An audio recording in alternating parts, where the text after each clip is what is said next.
नमस्कार मित्रों, एक बार फिर से आपका सच की आवाज़ में स्वागत है। एक बार फिर हम सच की खोज में निकल पड़े हैं।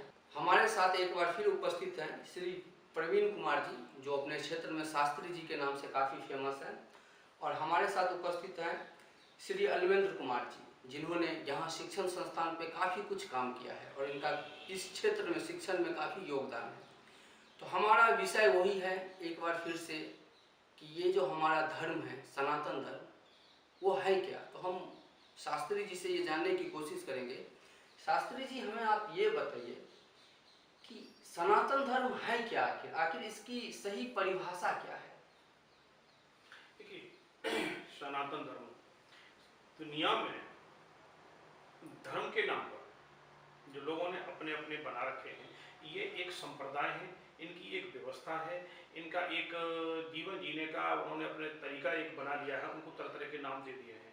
लेकिन आदिकाल से अनादिकाल से जो एक धर्म चला आ रहा है, उसको हम लोग सनातन धर्म के नाम से जानते हैं। दुनिया में आजकल एक भ्रम फैलाया जा रहा है, लोग कहते हैं, चर्चाओं में है, लिखा पढ़ी में है, कागज में है कि हिंदू धर्म। मैं ये दावे के साथ कह सकता हूँ कि दुनिया में हिंदू नाम का कोई धर्म नहीं है। तो वो सनातन धर्म है। सनातन धर्म एक जीवन जीने की एक कला है, जीवन जीने की एक शैली है, ऋषियों मुनियों द्वारा बनाई गई एक पद्धति है, एक तरीका है, एक व्यवस्था है। सनातन धर्म वो धर्म है जो सिखाता है वसुधैव कुटुंबकम। सारी दुनिया हमारा घर है, हमारा परिवार है। यहाँ हमें सिखाया जाता है अहिंसा परमो धर्म, हमें हिंसा नहीं करनी है। लेकिन साथ ही ये आधा श्लोक है, आगे और लिखा गया है कि जहाँ धर्म की आवश्यकता, जबकि धर्म के ऊपर कोई कुठाराघात हो रहा है, तो अहिंसा की आवश्यकता पड़े तो वो हिंसा जायज है। नहीं, शास्त्री जी एक बात बताइए, जब आपने अभी, मुझे भी आज ही पता चला, मुझे पता नहीं था, अहिंसा परमो धर्म, इसके आगे के लाइन छुपा क्यों दिया गया। छुपा ये हमारा राजनीतिक स्वार्थियों ने, पाखंडियों ने अपनी राजनीतिक स्वार्थ की पूर्ति के लिए, जबकि ये वेद मंत्र है, जबकि ये वेद मंत्र है, उसको आधा बोला जाता है। तो ये केवल राजनीतिक स्वार्थ पूर्ति के लिए, ये सेकुलरिज्म को, अनावश्यक सेकुलरिज्म को दिखाने के लिए। जैसे आज ही मैं सोशल मीडिया पे देख रहा था कि अमेरिका में एक दूतावास में सरस्वती माँ की 28 फीट ऊंची एक मूर्ति लगी हुई है ना, और वो 28 फीट ऊंची लगी गई है वहाँ, क्योंकि अमेरिका में सेकुलरिज्म को कोई खतरा नहीं है। अगर यही मूर्ति अगर भारत में कहीं लगा दी जाती तो आज हिंदुस्तान का सेकुलरिज्म खतरे में आ जाता। बहुत बड़ी बात आपने की, बहुत बड़ी बात है कि अगर अमेरिका में लगे माँ सरस्वती की मूर्ति, अगर हम अपने भारत में, जो कि माँ सरस्वती का निवास स्थान है, अगर वो मूर्ति लगाते तो हमारा यहाँ सेकुलरिज्म खतरे में आ जाता। बहुत बड़ी बात की। मैं आपसे दूसरा सवाल लेना चाहता हूँ। हमारा दूसरा सवाल है कि क्या सनातन धर्म सिर्फ कथावाचक तक सीमित रह गया है। जो हमारे कथावाचक हमें दिखा रहे हैं, क्या वही हमारा सनातन धर्म है या उससे आगे भी कुछ और है। नहीं, बिल्कुल आपका ठीक है, प्रश्न बहुत वाजिब है। सनातन धर्म के बारे में जैसा कि आपने कहा कि हमारे जो कथावाचकों के बीच में सिमट के रह गया है, ये हमारे लिए आज बहुत ही वेदना का, बहुत ही दुख का दौर चल रहा है। और इस समय जो वर्तमान काल चल रहा है, वो धर्म के नाम पर काले अक्षरों में लिखा जाएगा।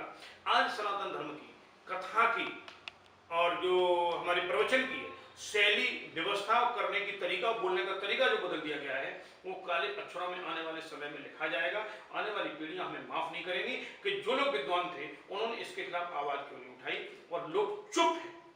कुछ लोग उसको स्वीकार कर रहे हैं और जो विद्वान है उसको लेकर के चुप रहे हैं। ये गलत है। क्यों कि कथा वाचन का मतलब है कि कथा को सही रूप से प्रदर्शित करना। वेद का कोई व्याख्यान कर रहा है तो वेद के बारे में स्पष्ट रूप से उसका व्याख्यान करना, वेद है क्या।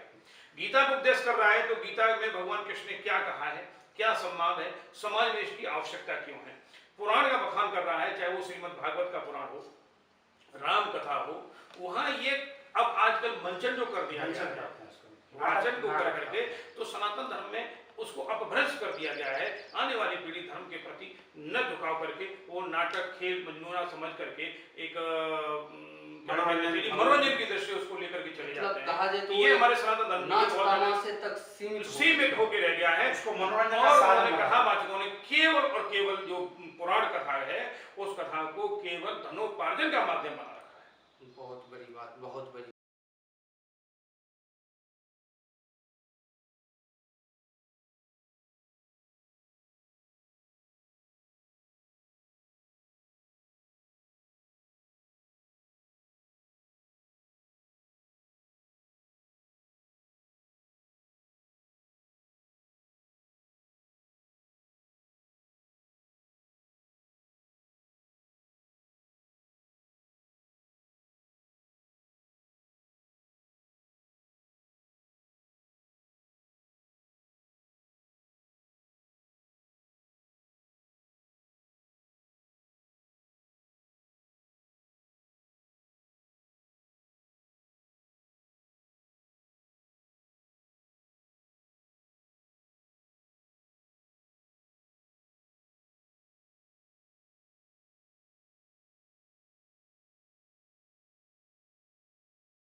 उन्होंने सिर्फ उस पुराण से उतना कुछ जो कि धर्म के लिए बहुत हानिकारक है। जिससे उन्हें सिर्फ धनोपार्जन हो सके, ज़्यादा से ज़्यादा प्राप्त होता है।